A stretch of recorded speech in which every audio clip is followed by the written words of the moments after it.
Herkese merhaba sevgili dostlar. Yeni bir videoyla karşınızdayız. Bugün elimde görmüş olduğunuz gibi Philips'in 700 serisi olan buharlı ütüsüyle beraberiz.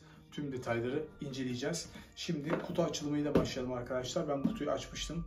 Daha önceden kullandığım için biraz test etme amaçlı. İçinden neler çıkıyor? Kısaca size bunlardan hemen bahsediyorum. Kutuyu açtığımızda hemen şöyle güzel bir eldiven bizi karşılıyor arkadaşlar. Bunu merak edenler için söyleyeyim, bu el yakmaması için kullandığımız bir eldiven.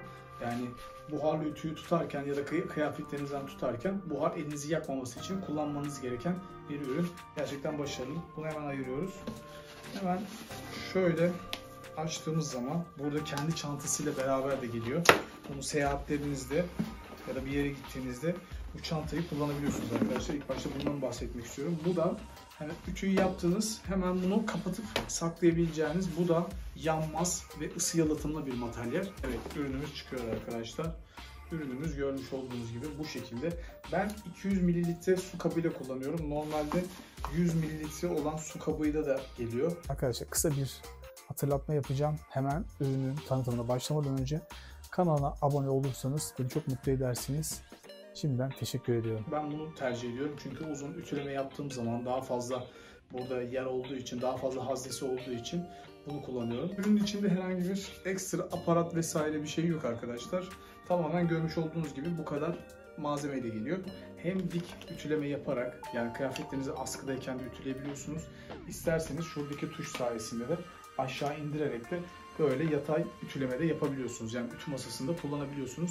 Hepsini birazdan göstereceğim. Hiç merak etmeyin arkadaşlar. Oldukça pratik. Bir süreden beri kullanıyorum. Gerçekten de kullanışlı. Daha çok böyle ütü yapmayı sevmeyenler, hemen ütüleyip çıkayım, kıyafetimi alayım, yiyeyim diyenler için muhteşem bir ürün gerçekten. Burada görmüş olduğunuz ön alışım sayesinde kıyafetlerin yanmamasını sağlıyor arkadaşlar. Gerçekten güzel. Belli bir süreden sonra kullanmadığınız zaman kendisini otomatik kapatıyor. O da güvenlik önlemi olarak gerçekten başarılı. Onun dışında arkadaşlar bu şekilde su aparatımız çıkıyor. Burada kilitleme haznesini görebilirsiniz. Buraya çevirdiğimiz zaman çok pratik bir şekilde çıkıyor. Hemen buradan su doldurma yerinde göstereyim. Görmüş olduğunuz gibi zaten burada işareti var. Bunu kaldırdığınız zaman buradan suyunu doldurabiliyorsunuz. Oldukça başarılı. Kullanması da çok basit. Hemen taktık, ok işaretiyle görmüş olduğunuz kilit yönünde çeviriyoruz. Kilitledik.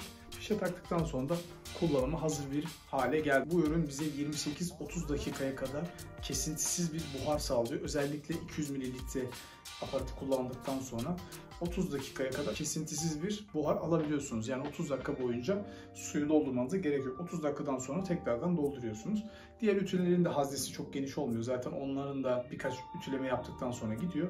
Ortalama olarak bence gayet yeterli. İki kademeli buhar ayarı var. Bir tanesi Eco, yani ekonomik modda, bir tanesi maksimum, daha böyle kırışık, daha böyle ütülenmeyen, yani kırışıklığın giderilmediği yüzeylerde maksimum seviyede getirdiğiniz zaman gerçekten çok güçlü bir verim alıyorsunuz. Genelde ben maksimum seviyede kullanıyorum. İşimi garantiye almak için, hem hızlı bitirmek için. O yüzden maksimum seviye gerçekten başarılı. Fişe taktığınız ve 30 saniye içinde kullanıma hazır duruma geliyor. Işık yanıp sönüyor. Tamamen ışık yanmaya başladığı zaman artık ütülemeye hazır hale gelmiş demektir. Genelde pratik olarak askıda ütülemeyi ben de çok seviyorum. Çok pratik. Aynı zamanda da seyahate gittiğiniz zaman, bir yere gittiğiniz zaman çantanıza, valizinize koyabileceğiniz boyutlarda ve çok yerde kaplamıyor. Philips 700 serisinin bir sevdiğim özelliği de gerçekten hijyen açısında %99'a kadar tüm bakterileri yok ettiği. Bu da bize kıyafetlerimizi giyerken, özellikle üzerinde bakteri ya da yeni almış olduğunuz bir kıyafet varsa, daha önceden giydiniz, dışarıdan geldiniz, askıya koydunuz ve buharlayıp tekrar giyebiliyorsunuz arkadaşlar. Bunu Philips kendisi test etmiş ve onaylamış. %99'a kadar tüm bakterileri yok ediyormuş arkadaşlar. Bu da kendi web sitesinde de görebilirsiniz bunu. Çok aşırı ağır değil. Gerçekten herkes kullanır. Yani kolunuzu ağırtmayacak bir ağırlığı var. Evet, ürünün teknik özelliklerinden bahsettim arkadaşlar. Şimdi gelelim ütülemeye. Bakalım gerçekten de hem yatay hem dikey bir şekilde istediğimiz gibi ütülüyor mu? Hadi gelin başlayalım. Ürünümüzü fişe taktık arkadaşlar. Burada görmüş olduğunuz gibi artık çalışmaya hazır hale getirebiliriz. Buradaki tuşa basıyoruz. Ürünümüz şu anda ışık yanıp sönüyor arkadaşlar. Bu ışık tamamen yandığı zaman artık kullanıma hazır hale gelmiş olacak. Eko ışığı yandı.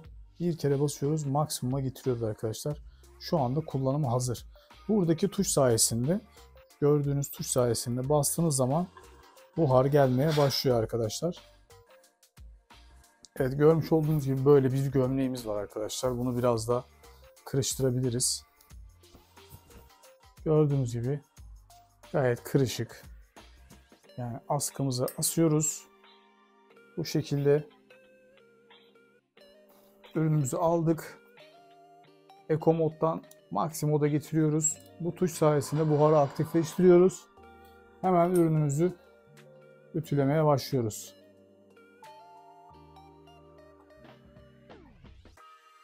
Yani şöyle elinizde de ütüleyebilirsiniz isterseniz.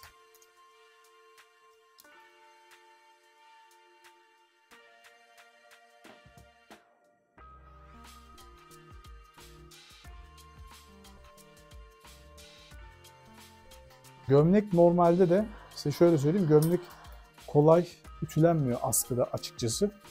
Ama bu fena bir iş çıkarmıyor yani. Kolundan mesela şöyle tutabilirsiniz, bakın. Böyle tutuyorum. Gördüğünüz gibi böyle ütülüyorum.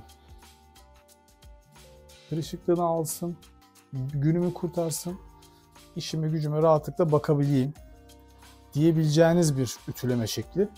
Ayrıca da kıyafetteki dediğim gibi kimyasalları, mikropları, bakterileri %99'a kadar engelliyormuş arkadaşlar. Ben de onu hissettim.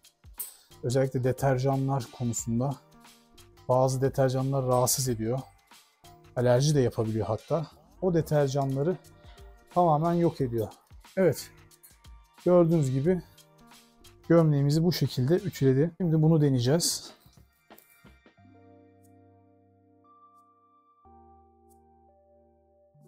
Evet, şu anda ütü masasında. Hazırladık, görmüş olduğunuz gibi çok kırışık. Buradan başlığımızı ayarlıyoruz. Aşağıya indirdik. Evet. Şimdi ışığın sönmesini bekliyoruz. Şu anda hazır hale geldi. Maksimum moda aldık. Ve çalıştırıyoruz. Bakalım ütü masasında nasıl bir etki sağlıyor. Görmüş olduğunuz gibi bu şekilde çok keyifle ve rahatlıkla ütülüyor. Yani askıdakinden daha da iyi ütülediğini söyleyebilirim size. Arkasında bir desteği olduğu için o yüzden gönül rahatlığıyla ütüleme yapabiliyorsunuz. Sadece tek aradaki şurada görmüş olduğunuz temizliği iyi yapmanız lazım arkadaşlar.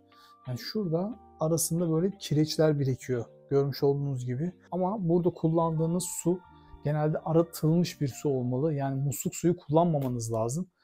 Ve ayrıca ürünü de kesinlikle susuz bırakmamanız lazım. Yoksa cihazı bozarsınız ve garanti kapsamına da girmez.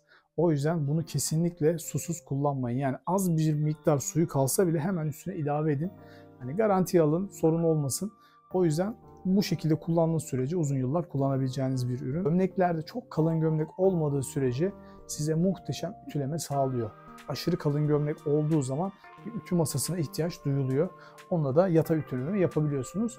O kırışıklığı giderebiliyorsunuz. Ama çok fazla takıntısı olan, ben çizgi istiyorum, ütülemede kollarımda çizgi olmazsa ben o ütüyü kullanmam diyorsanız bu size göre değil arkadaşlar. Bu normal günlük kullanım, seyahat için ve işinizi kolaylaştıracak, biraz daha minimal yaşantı sağlayacak bir ürün arkadaşlar. O yüzden ona göre düşünerek ve ona göre kullanımınıza uygun bir şekilde alabilirsiniz. Evet, benim söyleyeceklerim bu kadardı arkadaşlar. Umarım işinize yaramıştır. Herhangi bir aklınıza takılan bir şey olduğu zaman yorumlar kısmında yorumunuzu yazabilirsiniz. Diğer videolarda görüşmek üzere. Kendinize iyi bakın. Hoşça kalın.